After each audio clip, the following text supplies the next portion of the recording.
When firearms have a presence on campus, safety is a central concern. In September, President Trump emailed a survey invitation to all students, faculty, and staff urging them to participate in a holistic review of the campus carry law.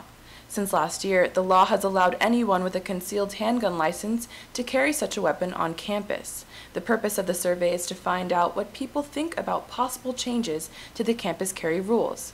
More gun-free areas are being considered, including testing centers and faculty offices. This is still like a public institution for education, and that there are certain areas on campus where we shouldn't really have just even regular citizens carrying around guns. Many areas, including, but not limited to, spaces providing services or events for minors, healthcare services, and competitive sporting events, have already been declared gun-free zones.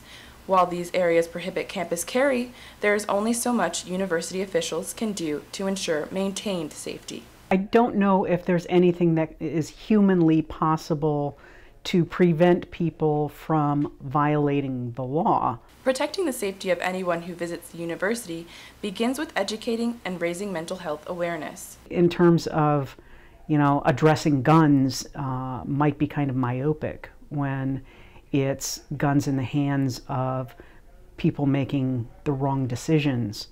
That's really the issue. A full list of gun-free areas is available on the campus carry page of the Texas State website. Students, faculty, and staff are encouraged to take the survey and share their thoughts on the newly proposed gun-free zones and the campus carry law. For Bobcat Update, I'm Dominique Florence.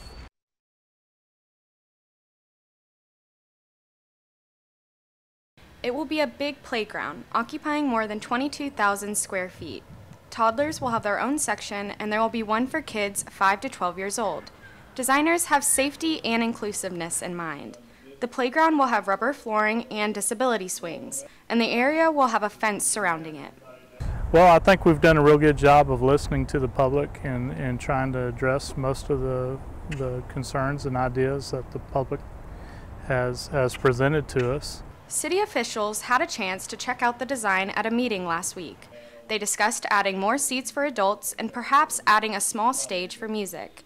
The park will be unique to San Marcos. There is magic in the wooden playground that I remember growing up and that my son feels when he plays in it now.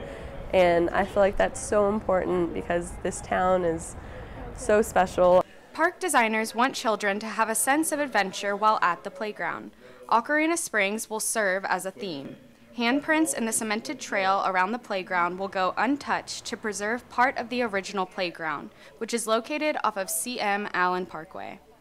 Construction is scheduled to begin in February and will take a total of 6 to 8 weeks depending on the weather. For Bobcat Update, I'm Jackie Lang.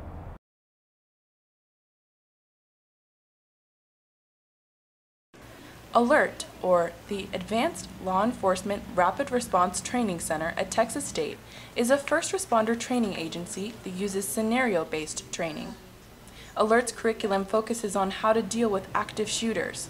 The methods are backed by nearly 2 decades of research. The federal government recently awarded ALERT with a $5.4 million grant.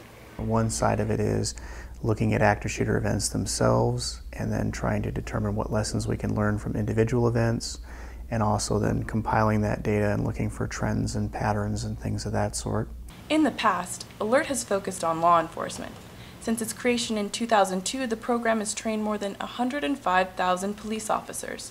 The focus has more recently moved to an integrated approach to also include fire and EMS responders. So the idea of not just police officers, but also training them with fire and EMS personnel to work together so that when there's an event that happens, they know how to coordinate and how to perform each one's individual roles and save lives as effectively as possible.